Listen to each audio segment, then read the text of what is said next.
Fez a finta, lá vai Romário, é gol!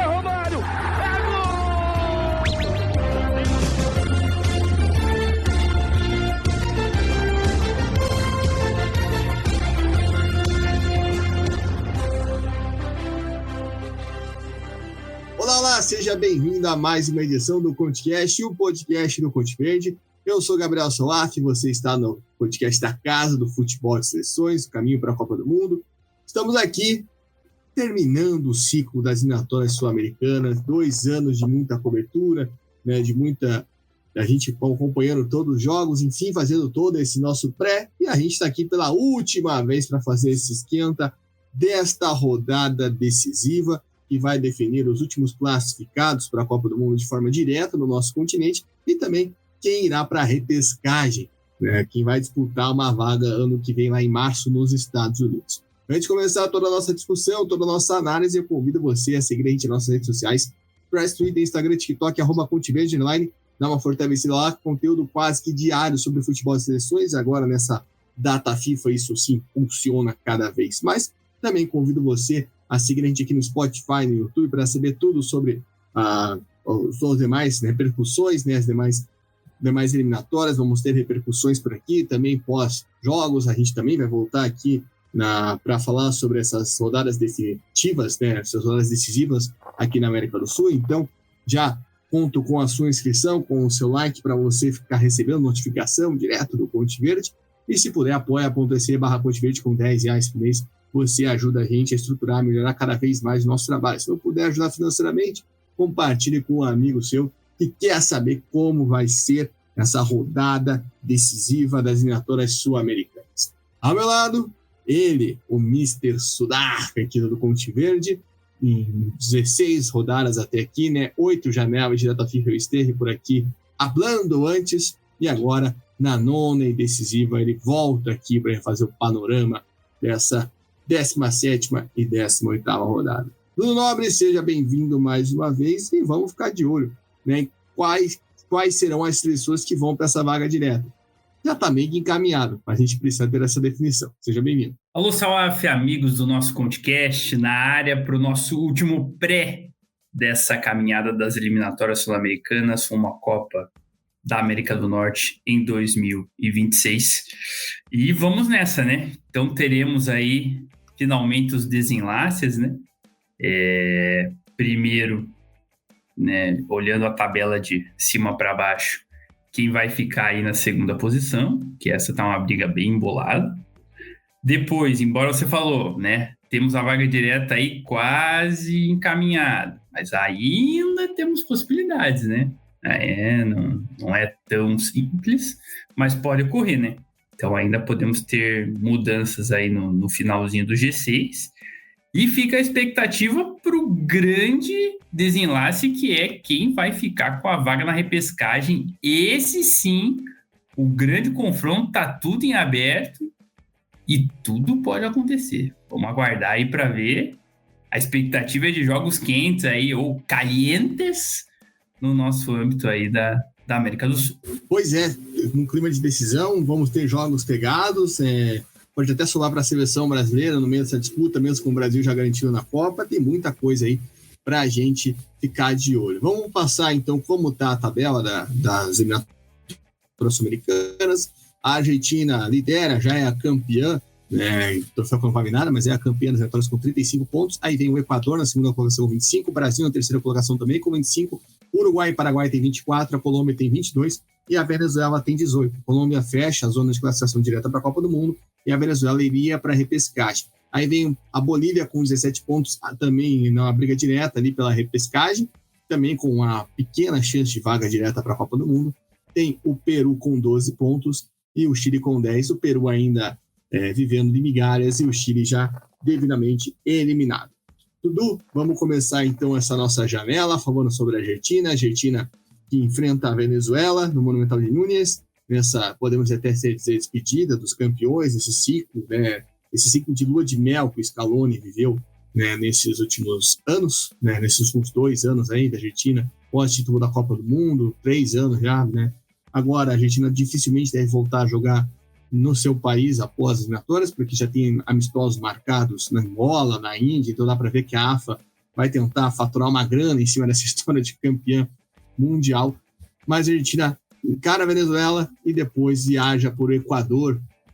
2 jogos legais de se acompanhar, eu acho que até pelo como vai ser esse jogo da Venezuela, o peso que vai ter para vir um tinto, e também a gente de olho na convocação, né? Lembrando, a gente está gravando esse podcast dia 26, terça-feira, ainda não saiu a lista definitiva da Argentina, mas já viu que na pré-lista tem o Flaco Lopes, por exemplo, né? Algumas novidades aí que o Scaloni está preparando. O que dá para esperar desse fim, né, de lua de mel, talvez podemos dizer assim, do Scaloni e companhia em Buenos Aires?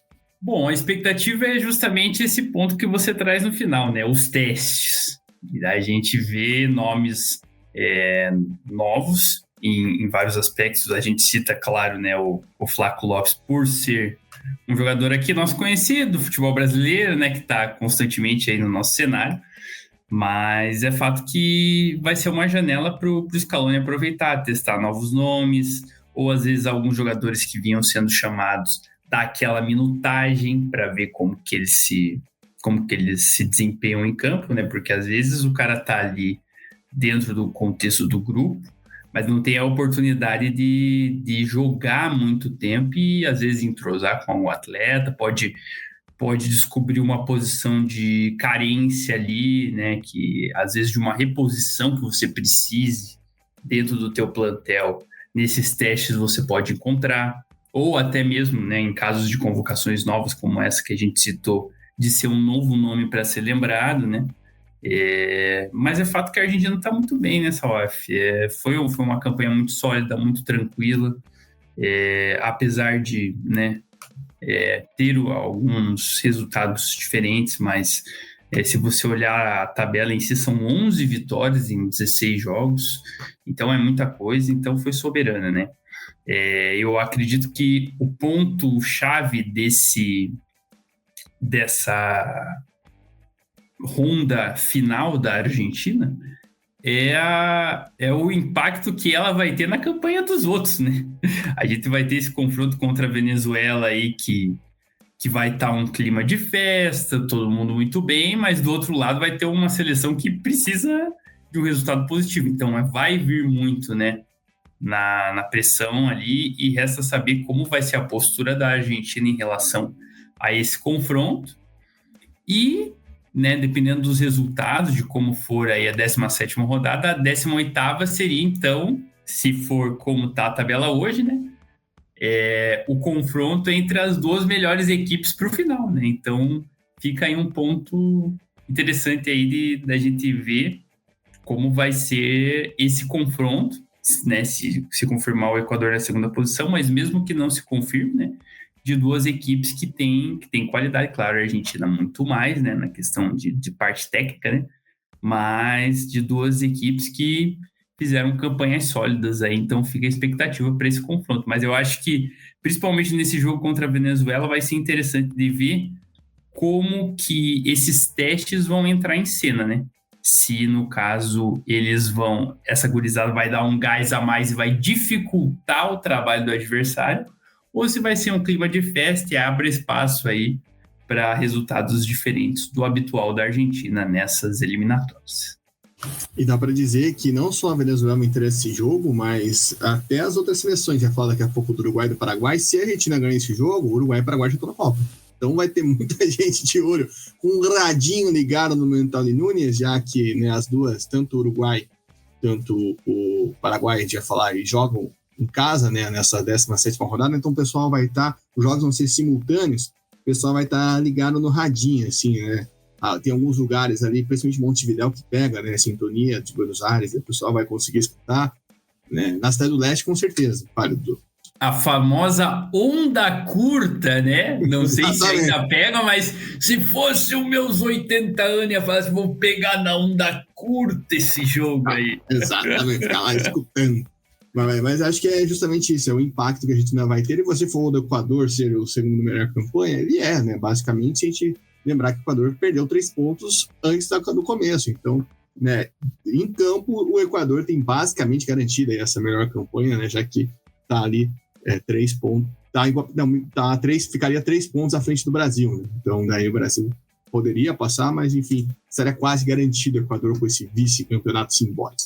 Então, falando do Equador, esperar essa conclusão de campeonato do BKSS, né? O que chegou aí no meio e o Equador voou, né? Foi uma das melhores seleções disparadas que a gente teve o privilégio de acompanhar nessa eliminatória. Claro, vem de 2 empates sem gols, mas que garantiram a seleção na Copa do Mundo, né? Um retrospecto bem positivo. A gente afirma, né, que o Equador com o BKSS sofreu apenas 2 gols. A gente recorda isso, né? Um gol do Rodrigo, que foi aquele gol desviado, chorado aqui em Curitiba, e o outro foi contra a Venezuela numa vitória. Somente esses 2 gols, então realmente uma evolução muito grande da seleção equatoriana. E agora acho que o Equador vive um dilema que eu estou observando, que é muito mais fora de campo, né? É engraçado de acompanhar as partidas do Inter e ver os equatorianos assustados que o Ener Valencia não consegue jogar.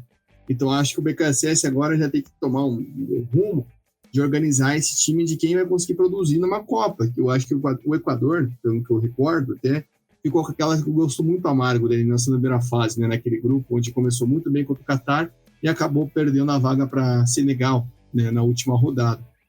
Enfim, do que esperar aí desse término de conclusão? Você acha que, de fato, já é Claro, todo mundo de Brasil, Argentina já estão pensando nisso, mas para o Equador dá para dizer que é um pouquinho mais, devido a toda essa questão, talvez, de peças que não estão rendendo quanto esperado fora da seleção, né? O Ener Valencia acho que é o principal exemplo. O que dá para esperar do Equador nessas partidas contra o Paraguai, também é uma partida que depende muito para o outro time, e contra a Argentina, que eu acho que é quando, principalmente falando nessa questão de Copa, de como voltar, onde o torcedor equatoriano está botando mais pilha de, aqui a gente vai mostrar que a gente está forte, aqui a gente vai mostrar que a gente é grande, lembrando que o Equador na Copa América do ano passado foi eliminado pela Argentina nos pênaltis. Ainda assim, o BKSS no comando. Bem pontuado, Sof. Acho que foi até o melhor jogo do Equador naquela Copa América, né? Tava vindo bem cambaleante, mas naquele jogo foi uma boa partida, né? Mas, de fato, a campanha com o BKSS é muito mais sólida e não tem como falar de outra coisa a não ser de uma defesa bem sólida e que consegue esses resultados importantes, né? Se a gente for olhar aqui os números do Equador, não só na campanha como um todo, né? Se você pega, por exemplo, os gols pró, o time está bem atrás, são 13 gols marcados, mas sofreu apenas 5, o que é muito, muito diferente de todas as outras equipes ali, né? E com isso foi ganhando pontos, foi, né, se estruturando, foi ganhando essa cara, né?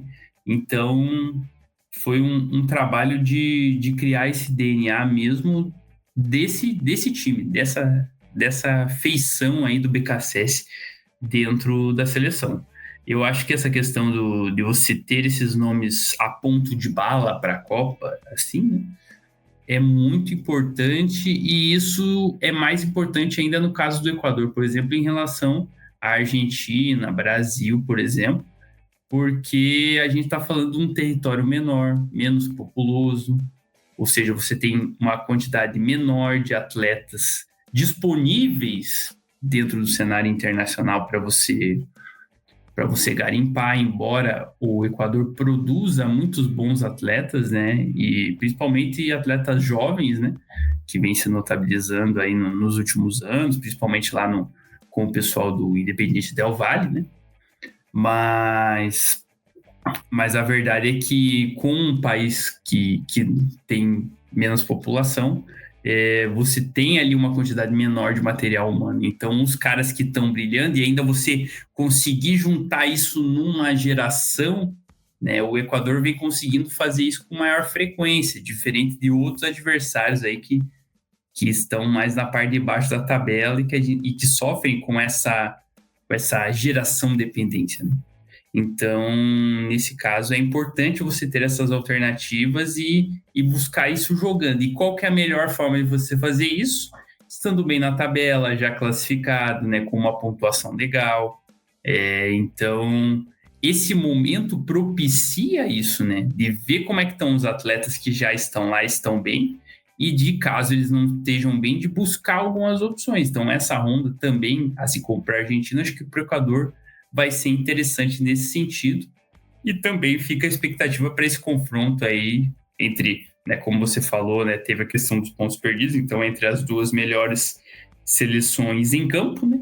Então vai ser um excelente teste aí para uma competição de nível mundial como a Copa. Pois é, ver como a Latri consegue entrar em campo nessas últimas rodadas, acho que vai ser essencial para ver esse futuro desempenho. Brasil, a gente pula porque Brasil vai ter podcast comentando a convocação do Ancelotti ainda nessa semana, então fique ligado aqui no nosso feed das redes sociais e vão para o Uruguai. Uruguai que está muito perto de garantir essa vaga para a Copa do Mundo, né? Acho que já fez a festa que tinha para fazer quando venceu a Venezuela na última rodada, no Centenário, o jogo que inclusive classificou o Brasil para a Copa do Mundo. E, enfim, vai ter que precisar somar um pontinho, né? E vai ficar o Peru, que o Peru já está quase morto, né, nessa situação, e depois encerra sua campanha nas eliminatórias contra o Chile. Então, o Uruguai ainda, vamos dizer assim, vai ganhar 2 colheres de chá, podemos, né, falar mais ou menos assim, né, Dudu, para conseguir um pontinho. O Bielsa é louco, mas não é tanto, né? Enfim, como que você vê a Celeste? Acho que é uma boa para a seleção uruguaia, se a gente for pensar que é a 3ª Copa seguida que o Uruguai vai de forma direta, né?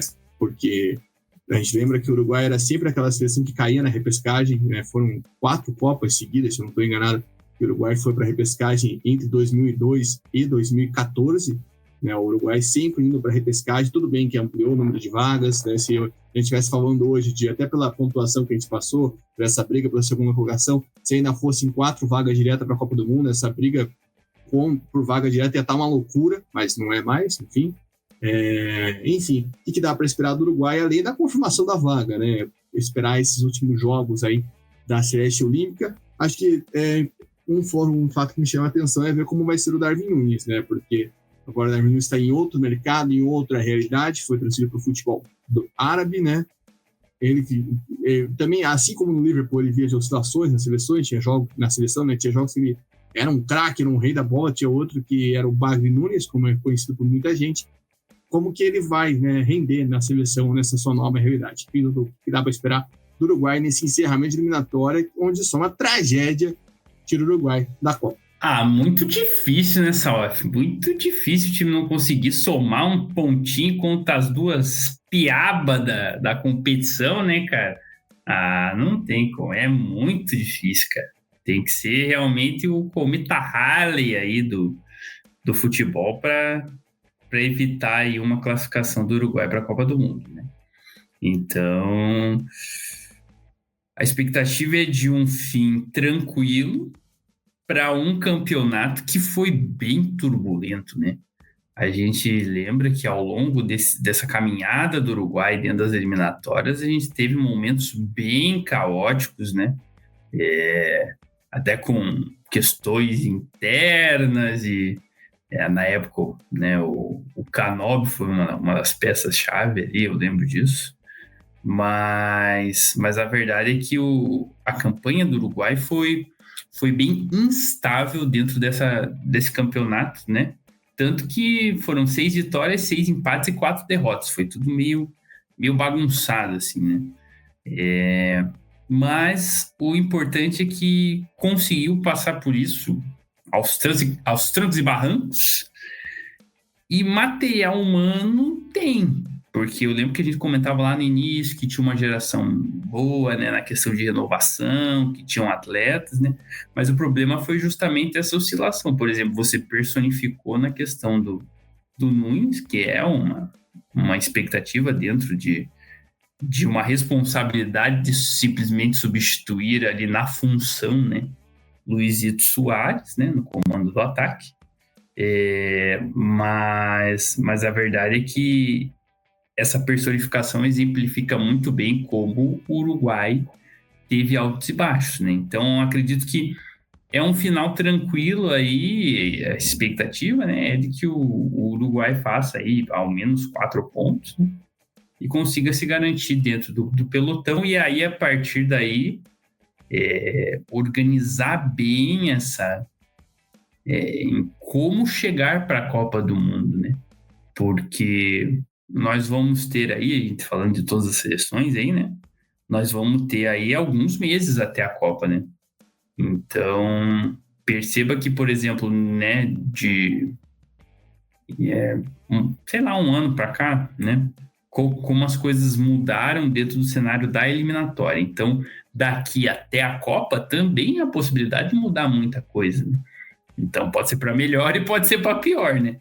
Então, acredito que é para terminar essa eliminatória tranquila e a partir daí assentar as coisas para ganhar uma cara que esse time pode render mais. Mas, dado o contexto muito louco das eliminatórias que o Uruguai teve, é simplesmente comemorar o fato de terminar, né, a priori, é o que se espera, tranquilo e garantido aí de forma direta, porque como você falou, né, há alguns anos atrás, né, ali pega 2006, 2010 ali, não era tão simples assim essa situação. 2006 foi até eliminado, né? 2006 o Uruguai não vai para a Copa, perde na repescagem para a Austrália. É uma das grandes. Inclusive, se você é atento na vinheta de abertura do Ponte Verde, essa tem um dos gols que aparece é o gol da Austrália nesse jogo. Fica a dica, então, para quem é atento. E só um destaque, né? A gente falou isso das outras vezes, como você falou desse momento, né? Nesse momento pós-Copa América, nesse um ano já, né? Foram 10 jogos de eliminatórias, a gente está indo para a 10ª agora, né? Para os últimos 10 jogos. Aí foram 8 jogos, o Uruguai venceu apenas 2, né? O Uruguai venceu a Venezuela na última rodada e também venceu a Colômbia naquele jogo maluco, né? A gente pôde acompanhar, né, aquela vitória maluca do Uruguai. A gente lembra que o Uruguai empatou em Ao Alto, o Uruguai perdeu para o Peru, né? O Peru que ainda não tinha vencido ninguém na eliminatória foi lá e venceu o Uruguai. Então, foram momentos ali muito turbulentos. O Uruguai se manteve, acho que nessa posição, a gente falou muitas vezes isso, pelo que fez no começo. Né, que o começo da eliminatória do Uruguai foi realmente surpreendente. Ele vira primeiro terço, né, do que a gente estava falando assim, né, que a gente dividiu em 3 terços, né, porque foi com 6 jogos a cada ano. O primeiro terço foi o domínio do Uruguai. Depois o Uruguai decai muito. Se a gente vai fazer os cálculos aí, até se duvidar, o Uruguai estaria fora entre os 6 primeiros, pegar sua pontuação dessas últimas 8 rodadas. Então é preocupante aí o cenário que o Uruguai teve nos últimos jogos, precisa mostrar um rendimento maior. Né? Acho que minha matemática estava me traindo, porque esses são 6 mais 6 mais 6, e faltam 2. 6 mais 4 é igual a 10. Então eu estava certo, eram 10 jogos. E o Uruguai venceu apenas 2 de 8. Então é muita coisa. Quer dizer, 2 de 10. Caraca, eu tô quase o casão aqui. Qual que é a chance? 8! 8, sim. Não, mas agora sim, confirmando, porque acabou na 6ª rodada, na 17ª, então foram 10 jogos e o Uruguai venceu apenas 2. Então é muito pouco, realmente. Um alerta ligado pro Bielsa. Só acho que até mesmo, como a gente falou, né, essas seleções aí mais fracas que vem nesse fim de feira aí das eliminatórias, o Uruguai tem que mostrar sua força e já mostrar um pouco de rendimento para as eliminatórias. E agora vamos falar na Copa do Mundo, perdão. E agora vamos para o Paraguai, né? O Paraguai que acho que, ao contrário do Uruguai, teve muita expectativa para essa classificação, já teve isso aqui no Brasil, né? Porque podia se classificar no jogo contra o Brasil, mas acabou sendo derrotado. Foi a primeira derrota do Gustavo Alfaro no comando do Paraguai, né? Depois de um ano, vamos dizer assim, no comando da seleção. E a expectativa por lá também está alta, né? Procura por ingresso para o jogo Defensores del Thiago, que pode ser lá a classificação, né, contra o Equador já classificado, enfim, só precisa de um pontinho de uma vitória da Venezuela, da Argentina contra a Venezuela. Inclusive o Paraguai, acho que está tão confiante nessa classificação que já tem até amistosos marcados, né? A gente, nessa terça-feira, a CBF confirmou que o Brasil vai jogar contra o Japão e a Coreia do Sul. Normalmente sempre vão 2 seleções para lá viajar, né, e jogar. Enquanto um está jogando com a Coreia do Sul, o outro joga com o Japão e vice-versa. Esse outro sul-americano que vai para a Ásia com o Brasil é o Paraguai. E isso a gente já está sabendo já faz algum tempo, inclusive, não foi agora. Então o Paraguai já está num vislumbre de preparação para a Copa do Mundo. Claro, é um otimismo, porque o Paraguai não joga a Copa do Mundo desde 2010, a gente se entende, é um povo apaixonado, uma seleção que perdeu a vaga na Copa de 2018 da maneira que perdeu, né? Perdendo para a Venezuela dentro de casa, né? Aquele defensor deu choque que murchou. Mas acho que hoje é muito difícil algo acontecer, né, Dudu?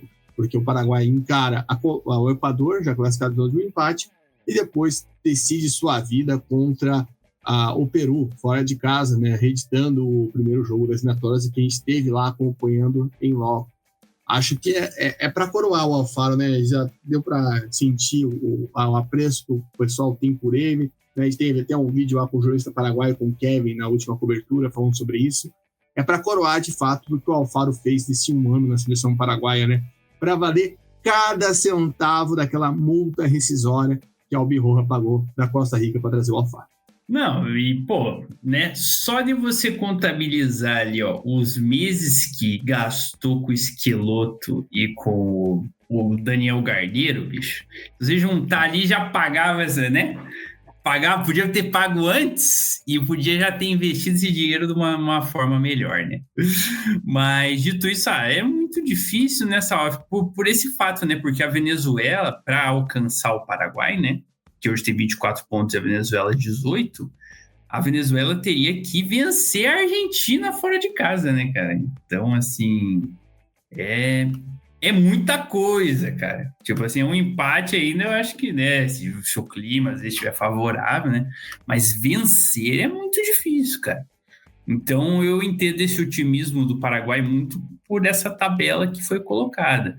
Mas, para além disso, né, o Paraguai tem duas questões, né? Primeiro, essa garantia matemática, que é importante ali já na penúltima, por exemplo, né? Seria legal por toda a atmosfera que a torcida veio reconstruindo. A gente falou tanto da reconstrução, né, da Albirroja lá no começo, mas eu acho que foi legal também essa reconstrução do otimismo, né? Do otimismo, da identidade deles. Então, acredito que eles gostariam de ratificar isso na questão de se classificar em casa, né? Mas, para além disso, pensando no aspecto matemático, se o Paraguai, por exemplo, vence o Equador em casa, passaria o adversário na tabela e já iria para uma última rodada, às vezes vislumbrando galgar posições dentro da tabela de classificação. Matematicamente, é totalmente possível do Paraguai terminar na segunda colocação, né? É claro que isso vai depender do contexto das outras equipes e do próprio desempenho da Albirroja, né? Mas o fundamental é esse resgate desse espírito e o time rendendo em campo, né?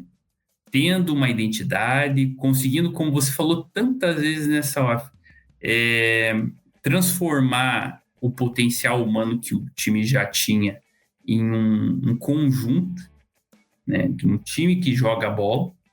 Então, é um time que é uma seleção que está muito próxima, cara, muito próxima de garantir o seu grande objetivo, e não vejo assim um cenário apocalíptico assim que evite essa classificação merecida, né? É muito pelas mãos do Gustavo Alfaro, né? E fica a expectativa para esses dois confrontos para ver dentro dessa evolução em que prateleira ali da classificação vai terminar o grande Paraguai, que muito possivelmente estará de volta ao Mundial da FIFA.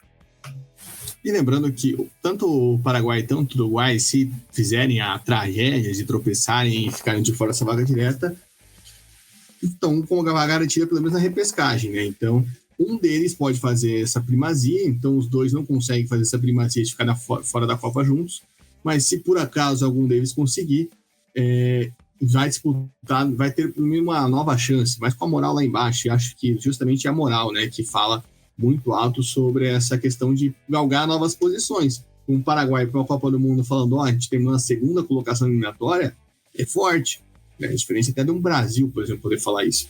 Então acho que é bom ficar de olho, até mesmo, imagine, o Gustavo Alfaro chegou com a seleção lá embaixo, se não me engano estava atrás da Bolívia, e aí quando chega aí nesses 10 jogos, esse mesmo comparativo que foi o Uruguai pós-Copa América, o Paraguai pós-Copa América, com uma derrota só, né, para o Brasil no Brasil, né, que não dá nem para a gente falar que é uma tragédia, vencendo as principais seleções, né, venceu o Brasil em Assunção, venceu a Argentina em Assunção, o Uruguai também, né, então fazendo grandes partidas, é de encher os olhos e ficar na guarda para essa confirmação de vaga.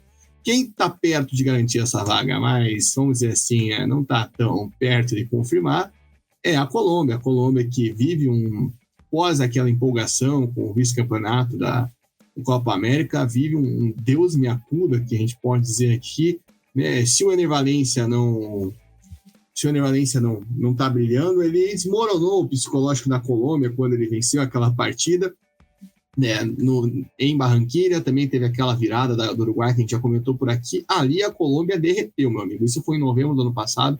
Depois a Colômbia veio tropeçando e não venceu. A Colômbia ainda não venceu, empatou os 2 jogos na última data FIFA com o Peru e com a Argentina. A gente até lembra que a última vitória colombiana foi em outubro do ano passado, na 10ª rodada contra o Chile, ou seja, 6 jogos seguidos que a Colômbia, que estava lá em cima, vice-líder, até acho que chegou na liderança das eliminatórias, né, brigando lá em cima, parecendo que ia passar fácil para a Copa do Mundo, não vence. O Néstor Lourenço foi bancado no cargo, né?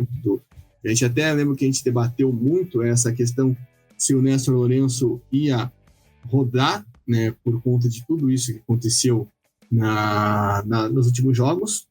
Enfim, ele continuou no cargo e a Colômbia tem que mostrar um sinal de vida, né? Porque realmente é muito inusitado como a Colômbia derreteu. Óbvio, a Colômbia depende só dela nessa penúltima rodada para conquistar a classificação direta para a Copa do Mundo. A Colômbia que recebe a Bolívia, ou seja, em tese é um confronto direto, porque se a Bolívia, por acaso, apronta em Barranquilla, a Colômbia, além de não garantir a vaga para a Copa do Mundo, traz mais um para a cola, traz mais uma seleção para ficar juntinho ali.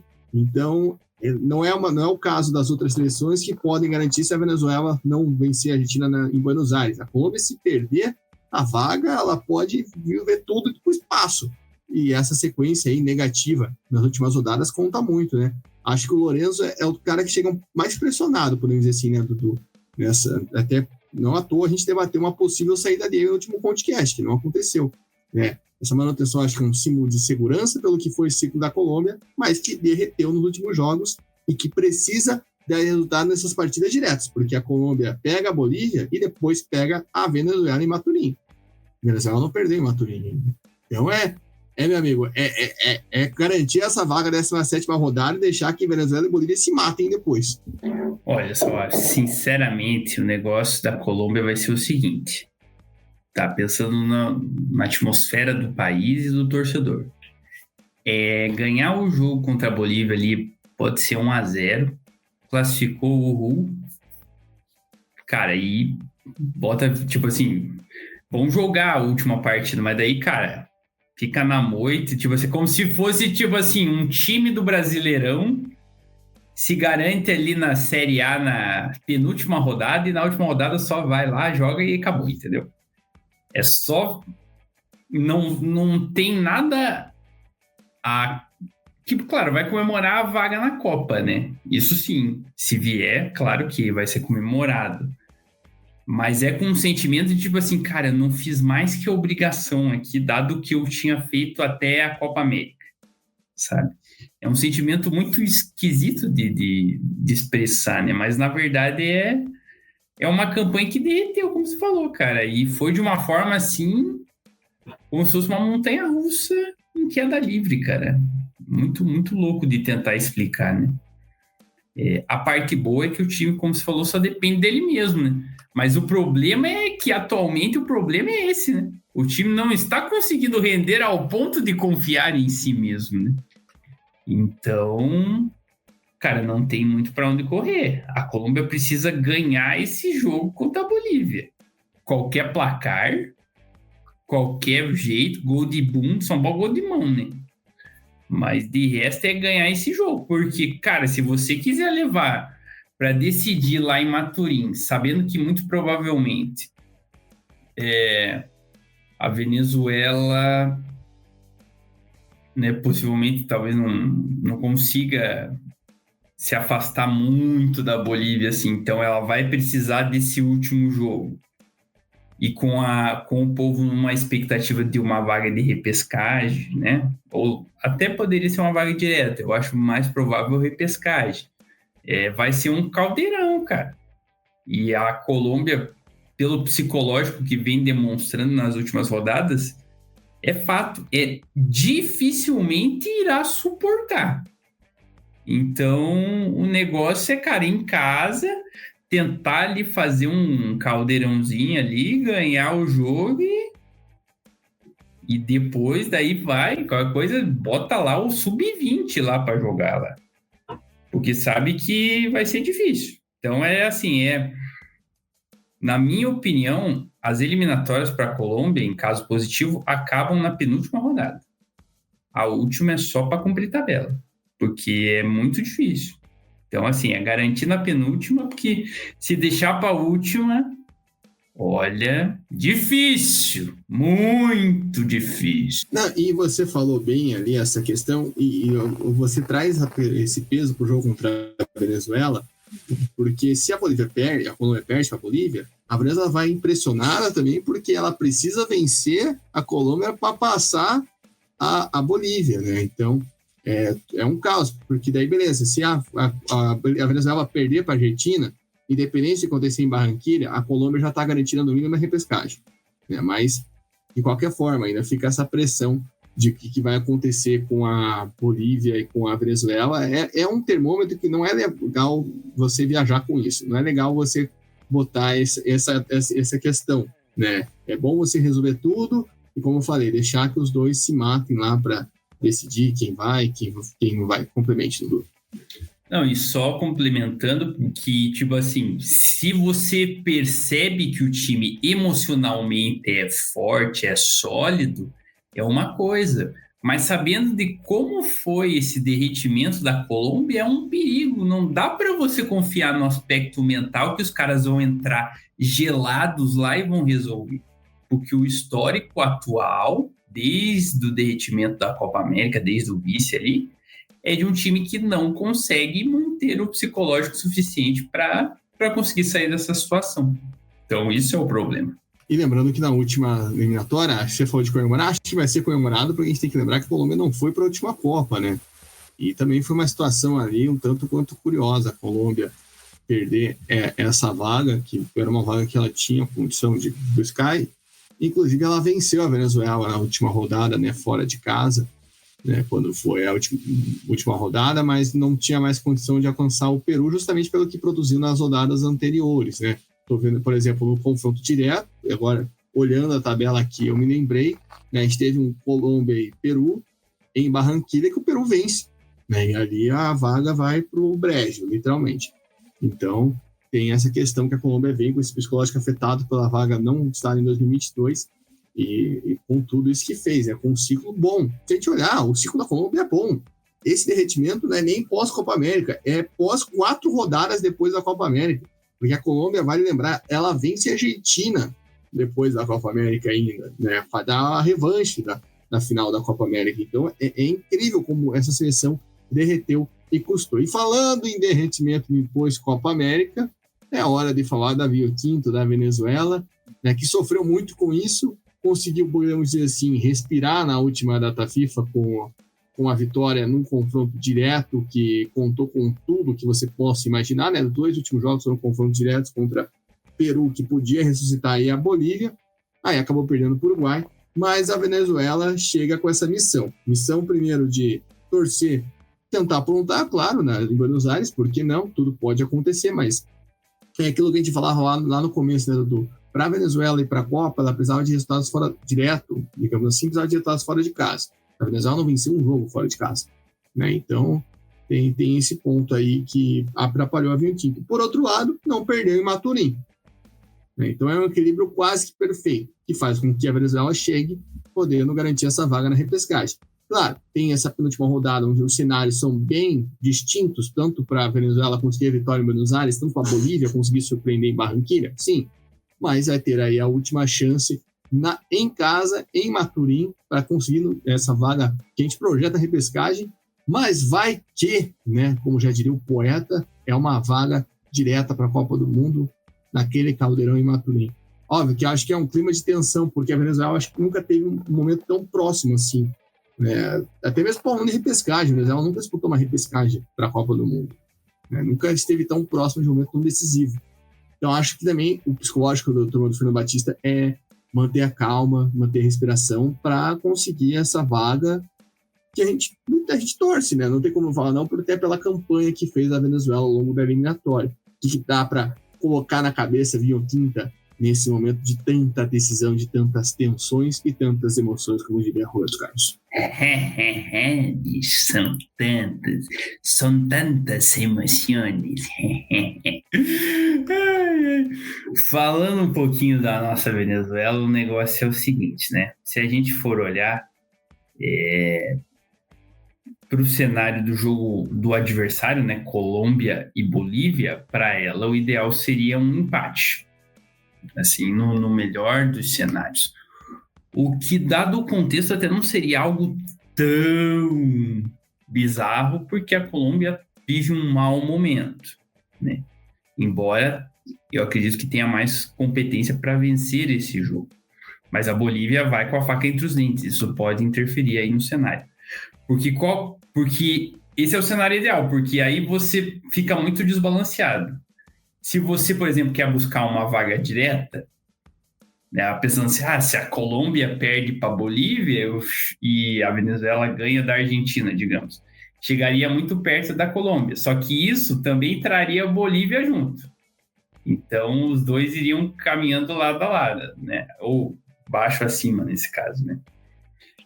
Por outro lado, sabemos aqui um torcedor mais modesto falaria assim, não, vamos buscar essa vaga na repescagem, então para isso daí a Colômbia teria de vencer a Bolívia e aí a Venezuela conseguir um resultado legal para conseguir esse objetivo já da repescagem, que seria mais palpável, porém daí a Colômbia desgarraria e daí não teria como chegar, né? Então o cenário ideal seria um empate, mas aí também depende muito do que cada Colômbia e Bolívia iriam produzir. Para esse jogo no Monumental de Núñez é muito difícil, sinceramente é muito difícil, mesmo com a Argentina nesse clima de festa, rodando muito o elenco. É um time muito bom e como você falou, né, Salaf, o desempenho da Venezuela fora de casa não é bom, né? Então o que eu acho que para a Venezuela seria bom era tentar aí, talvez um pontinho, quem sabe, mas focar no jogo contra a Colômbia em Maturim. E aí é que te lanço a pergunta do que você acha que seria melhor. Se a Venezuela enfrentar uma Colômbia classificada e tranquila, mas sem nada a perder, ou uma Colômbia que precise de um resultado, mas que emocionalmente poderia estar pilhada? Essa é a pergunta de $1 milhão. Vamos ver aí o que a Venezuela vai conseguir, se conseguirá chegar ou à repescagem ou à vaga direta. Olha, é difícil, viu? Vamos lançar essa aqui na enquete, o pessoal aqui embaixo responde. Mas realmente, Edu, acho que é bem plausível essa pergunta, porque você pode até falar, a Colômbia pode ir classificada aqui, nem a gente falou, vai acabar a eliminatória, mas daí vai leve, vai solto, e a Venezuela vai estar nervosa. E se vai um confronto direto de Venezuela e Colômbia, tendo até essa possibilidade de vaga direta para a Copa para a Venezuela, é uma loucura, né? E pode acontecer um outro cenário que foi aquele que a gente desenhou, né? A Colômbia perde para a Bolívia, a Venezuela perde para a Argentina, a Venezuela vai ter que ganhar da Colômbia e ainda contar que o Brasil ganhe da Bolívia na montanha. Então pode virar um Deus acuda isso aqui, né? Então a Venezuela tá em umas situações muito grandes. Eu acho que o Batista ele vai tentar de alguma forma surpreender Buenos Aires, justamente por isso. Se rolar uma surpresa em Barranquilha, aqui a gente também já conseguimos também dar uma acalmada. Então, e receio, até já falo isso antes, falo da Bolívia, porque receio que isso aí pode cair nos tribunais. Por quê? Porque o Céspedes e o Vaca caíram no doping, né? O Vaca até chegou a ficar de fora em partida da Libertadores do Bolívar, né? Quem é torcedor do Palmeiras vai lembrar, principalmente. Então, tem esse ponto que pode levar essa disputa para fora dos campos. Eu acho que a Venezuela não está afim disso. A Venezuela quer fazer festa em Maturim, quer brindar uma classificação histórica, mesmo que seja para repescagem. Enfim, é ficar de olho.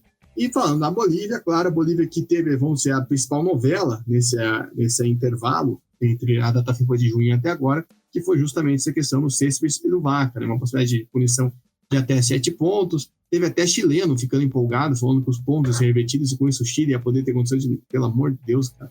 Enfim, mas A princípio, ainda não deu em nada, né? Veremos as cenas dos próximos capítulos, mas a princípio não aconteceu nada. Até o Oscar Villares deu entrevistas falando sobre o assunto, então não foi um assunto que ficou vamos dizer assim, na área de teoria da conspiração. O Oscar Villegas falou sobre esse assunto, de fato, se pronunciou, disse que a situação do Vaca foi no clube, que a situação do Céspedes foi uma situação e é bizarro você pensar assim, a gente fala que o alto prejudica os adversários, aí vai ser prejudicar a seleção brasileira que vai jogar lá, e o Céspedes, ele não joga na Bolívia, e aí ele tomou remédio justamente para conseguir jogar na altitude. Foi justamente essa substância que não podia, que foi encontrada no doping. O remédio em si tinha algum problema lá que não condizia com o doping. É só para você ver a situação que a Bolívia plantou. Mas, Dudu, acho que a Bolívia vai muito pro fator casa, acho que nessa data FIFA, claro, vai tentar aproveitar, acho que essa tensão em Barranquilla, né, tentar tirar algum proveito, né, de como a seleção colombiana está vivendo essa reta final de eliminatórias, para tentar em casa contra o Brasil. A gente já viu na convocação, claro, o Ancelotti testando, tem peças principais, mas tem a altitude a seu favor, desde que foi pré o alto, não tropeçou mais, né, virou um terror para os adversários. Enfim, o que dá para esperar dessa seleção boliviana que tenta essa volta à Copa do Mundo, né? Estou até entrando aqui no site da Federação Boliviana, no dia 2 de agosto, ou seja, hoje é dia 26, o jogo é só no dia 9. Já não tinha mais ingresso para o jogo do Brasil. Só para você ver como os caras estão, né, no gás, em busca aí dessa possível classificação que seria histórica. O que você acha que a Bolívia pode conseguir para continuar sonhando? Bom, primeiro duas coisas, né? Jogando em El Alto, com certeza a Bolívia vai estar no gás, né? Isso aí não tem como fugir, porque o craque estará em campo, né? O adversário também, só que em outro sentido.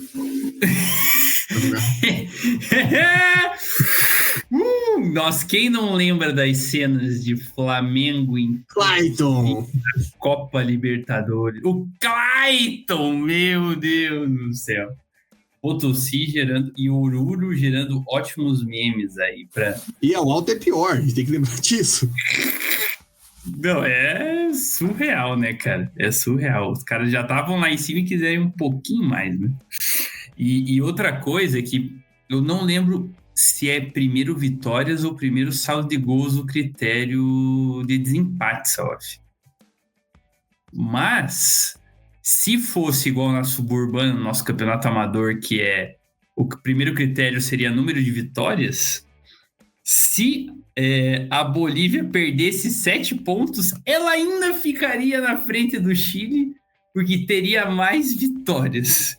Então, assim, só queria dizer que realmente quem pensou nessa possibilidade aí estava muito ilusionado.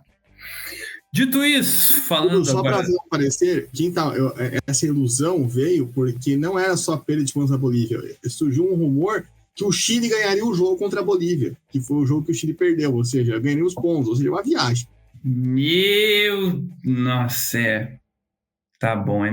Como diria Petkovic, é melhor ouvir isso que ser surdo, né, cara? Mas, enfim, falando agora do cenário da seleção boliviana para esses dois confrontos finais, eu acredito que, assim, em relação à Venezuela, que é a grande adversária, né? A Bolívia está a 5 pontos da Colômbia, então, assim, matematicamente poderia até chegar. Eu acho que em relação aos confrontos, a gente falou dos confrontos, na minha opinião, os confrontos da Bolívia é um cenário melhor do que o da Venezuela, pelo seguinte, porque tem El Alto, então sempre vai ser difícil para o adversário jogar lá. E depois, porque o jogo fora de casa da Bolívia não é contra a Argentina, né? Porque o jogo contra a Argentina da Venezuela, ele já deixa muito desigual a disputa, né? Ao passo que o jogo contra a Colômbia é um confronto, pensando, né, nesse cenário de ronda da Bolívia, é um confronto direto. Então, assim, o cenário é melhor, mas a equipe boliviana, ela não tem margem de erro, né? A verdade é essa, porque pensando que se ela não conquistar os 6 pontos, se ela conquistar 4, ela ainda até poderia, às vezes, pegar uma repescagem ou algo assim. Mas aí é um cenário que tem que ser muito perfeito. E aí é mais difícil. Então, assim, eu acho que não a facilidade, o cenário melhor é que os confrontos eu acho que são melhores em relação à Venezuela, por exemplo, né? E aí, conquistando as 2 vitórias, o time poderia até brigar por uma vaga direta. Mas o ponto negativo para a seleção boliviana é que ela não tem margem de erro. Então, ela precisaria ganhar os 2 jogos para chegar, assim, na tampa e aí sim brigar com mais propriedade, né? Então, acho que esse vai ser o desafio da seleção verde para essa ronda decisiva. Mas, considerando também, Salaf, o retrospecto da equipe que não vai à Copa do Mundo, ao que me consta, desde 1994. Então, assim, só de você estar ali tendo essa possibilidade, claro, devido ao aumento do número de vagas, mas é uma possibilidade que não era palpável a seleção boliviana até alguns anos atrás, e principalmente dentro desse ciclo, a gente teve momentos muito ruins, até a chegada do Villegas, que deu um ânimo aí para a galera, né? Era um cenário muito ruim. Então, só de você ter a possibilidade de disputar já é um avanço. Então, assim, e é algo palpável, mas para isso não pode ter margem de erro. A Bolívia vai precisar vencer os 2 jogos. Mas eu acho que tem uma questão que é importante, você falou de tabela, é que o primeiro jogo é um confronto direto. Se a Bolívia, por acaso, vence em Barranquilla, ela se coloca numa briga direta para a vaga. Não é uma questão de ela, igual a gente falou da Venezuela, se a Venezuela vence em Buenos Aires, que seria um cenário, nossa senhora, perfeito, a Venezuela tem que ficar de olho, né, será que a Colômbia faz alguma coisa? Não, a Bolívia se coloca. E além do fato da Venezuela jogar com a Argentina, ou seja, se ela vencer, ela passa, pode ter grande chance de passar a Venezuela. Se ela perder, tem grande chance da Venezuela continuar próximo.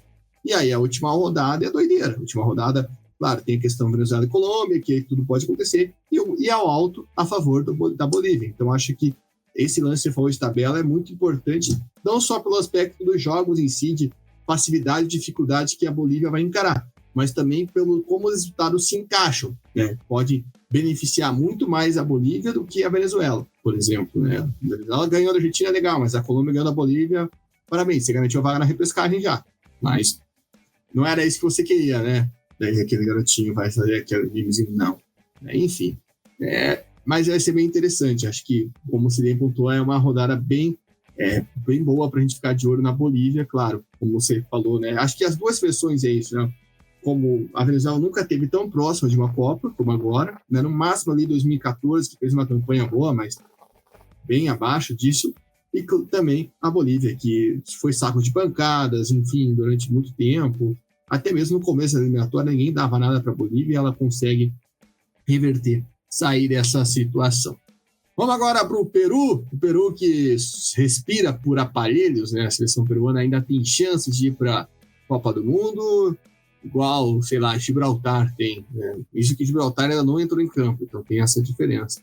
Mas o Peru, que está ali na 9ª colocação com 12 pontos, não tem chance de vaga direta para o Peru ir para a Copa do Mundo. O que tem que acontecer? O Peru tem que vencer o Uruguai em Montevidéu, depois na última rodada tem que vencer o Paraguai em casa e torcer para que a Bolívia perca os jogos para o Brasil e para a Colômbia, e que a Venezuela também perca seus jogos para a Argentina e para a Colômbia, além de, claro, tirar uma diferença de saldo, até que não está tão longa a diferença de saldo, né? O Venezuela tem -4, o Peru tem -11, né? Então, dá para dizer aí que com 7 gols de diferença, dá para sonhar se não fosse, não estivesse falando da seleção peruana, né, Dudu?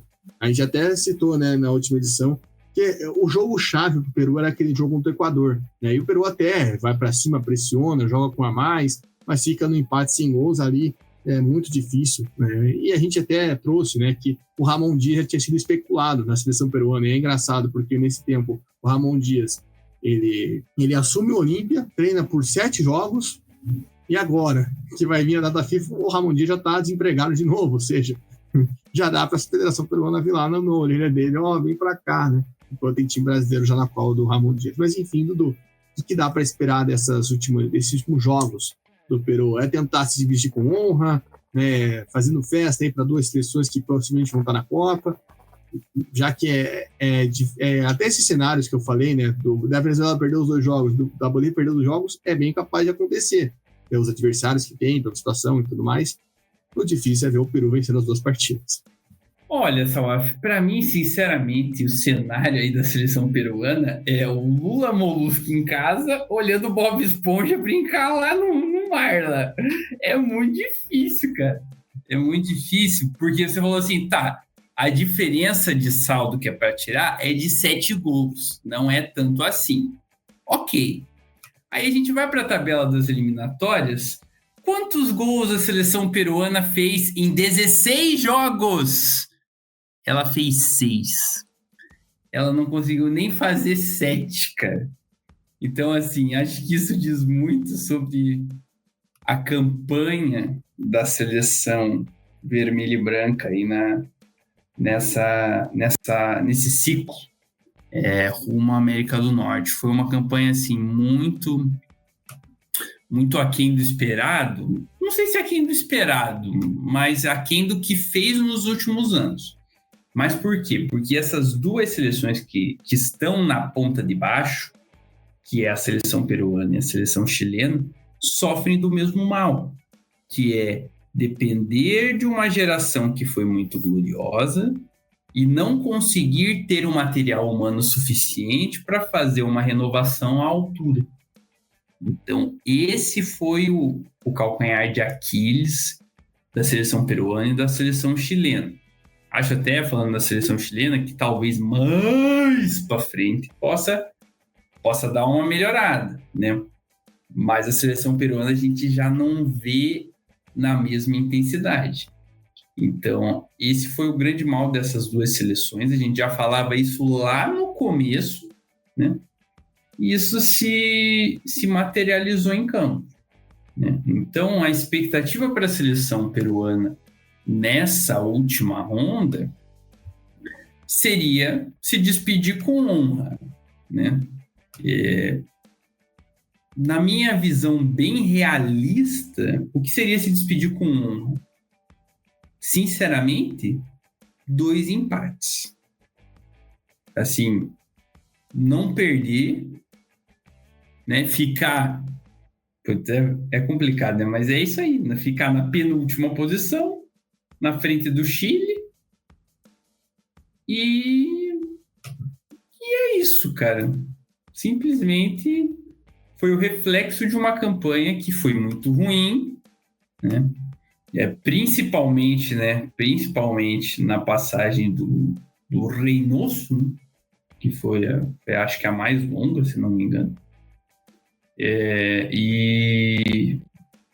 Cara, é isso.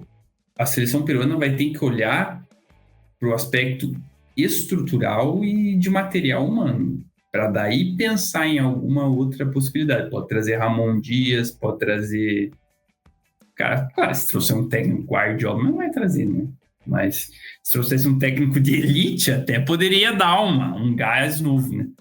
Mas a mudança do treinador, nesse caso, é uma peça que precisa ser uma engrenagem completa para voltar aí a um cenário mais positivo. E é curioso porque a gente está gravando, como eu já falei, esse podcast é 26, terça-feira, e o Peru já se apresentou. Os jogadores do futebol peruano já estão treinando, né? Se apresentando essa segunda-feira de 25 lá com Oscar Ibáñez.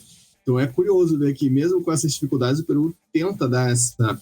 vamos dizer assim, até a gente esperava que outras seleções como Venezuela e Bolívia fizessem isso, mas não, o Peru já iniciou os trabalhos aí com foco nessa última ronda de data FIFA, tentando, como você falou, acho que até uma vitória contra o Paraguai em casa, né, pode dar uma amenizada, né, um clima de na próxima, quem sabe, né, até porque as eliminatórias vão ser diferentes, mas, por exemplo, já vi aqui, tem o Yotun convocado, por que você vai convocar o Yotun agora, cara? Leva uma molecada já que não tem muito o que se fazer, a não ser que, claro, a seleção peruana esteja sonhando com a possível vaga nessa repescagem que depende de 1000 fatores, né? 1000 acasos que me levam até você, mas são acasos, né? Como já diriam os cães. E agora, falando de quem já está, né, descansado com Deus, né, e já pensando no próximo ciclo, o Chile, que encerra a sua participação, vai pegar o Brasil e depois o Uruguai. Acho que os chineses ficaram bem felizes disso, né?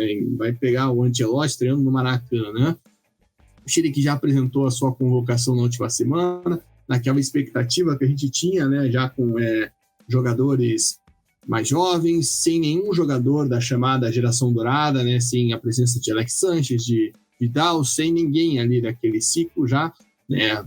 Sem ninguém que ganhou a Copa América. Então um Chile completamente renovado, comandado pelo Nicolás Córdoba, né, que em tese é o treinador interino, que assumiu depois a saída do Gareca. O Gareca foi demitido, né, a gente lembra, na última data FIFA, após a derrota para a Bolívia. Acho que é fim de feira total, né, Dudu? Acho que eu fico imaginando qual que vai ser o público no Estádio Nacional em Santiago na última rodada contra o Uruguai, até dependendo do que acontecer no jogo contra o Brasil, né? O Brasil é a penúltima rodada. Às vezes o Chile pode tomar uma sapecada no Maracanã e o pessoal fala, vixe, meu amigo, aí ninguém aguenta, né? O que dá para esperar dessa seleção chilena? Acho que o primeiro passo já foi dado, que foi essa convocação aí com jogadores mais jovens, jogadores mais novos, que era algo que a gente falava que dá para ver, dá para a gente pensar que são atletas que podem chamar atenção, principalmente pensando no próximo ciclo de um Chile que está mordido por ter perdido a candidatura na Copa e mordido por não ir para mais uma Copa mais uma vez. Bom, o que eu tenho para dizer é simplesmente acabou. Às vezes é difícil você encarar o final das coisas nessa hora. Em muitos momentos da vida a gente também se coloca nessa situação assim, puxa, um ciclo se acaba. E às vezes a gente está mais preparado, às vezes a gente está menos. Mas, como diz o ditado, todo carnaval tem o seu fim, cara. E essa geração dourada da seleção chilena, como seleção, não dá mais, cara. Não dá mais. Os caras não vão ficar para semente. Então, a gente já falava isso no começo das eliminatórias, que daí seria legal o quê? Uma transição que acontecesse, né? Que você tivesse ali uma ou duas peças e aí fosse, né? Transicionando com um treinador que, né, conseguisse implantar uma filosofia bacana. Mas nada disso aconteceu. A gente viu aí, né? Quantos problemas, quantos conflitos internos, quantas vezes o senhor Arturo Vidal querendo se aparecer, né? Vamos tapar o sol com a peneira. E também os trabalhos mesmo, né, cara? Se você for olhar ali, pô, né? Berizzo, mano. Né? Não dá, cara. Não dá, entendeu? E mesmo o Gareca não conseguiu, porque não era uma estrutura voltada para isso, né? Então você tem que pensar o tudo aqui a partir de agora, né? Então, assim, beleza. Então agora, essa última ronda é a ruptura, ó. Não dá mais. Tipo, vamos ter que trocar. E a partir daí já começa a pensar para 2030, já que não tem a vaga direta mesmo, né? Mas a parte boa é que acho que daí as outras seleções que vão estar já estarão, né? E aí abre mais possibilidades. Então, é um cenário que é possível voltar. Então, assim,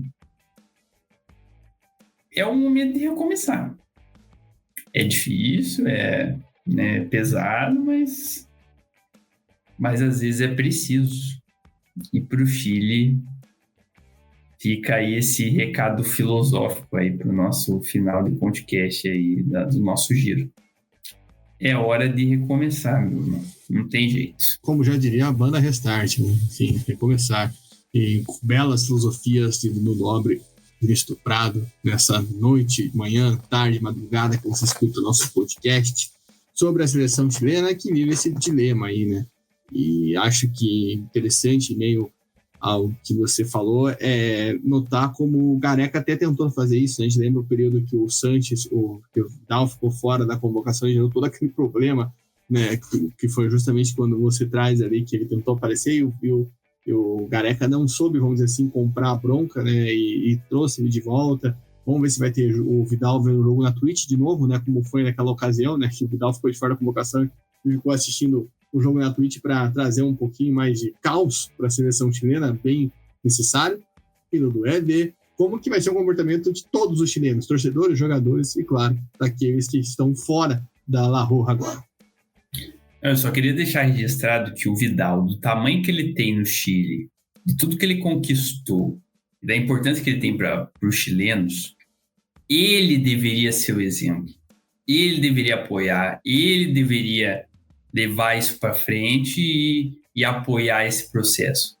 Mas ele pensa muito mais em ele ser convocado do que na seleção estar bem. Ele prefere o time estar mal, mas ele está lá de titular e faixa. Então, assim, o exemplo tem que começar daí.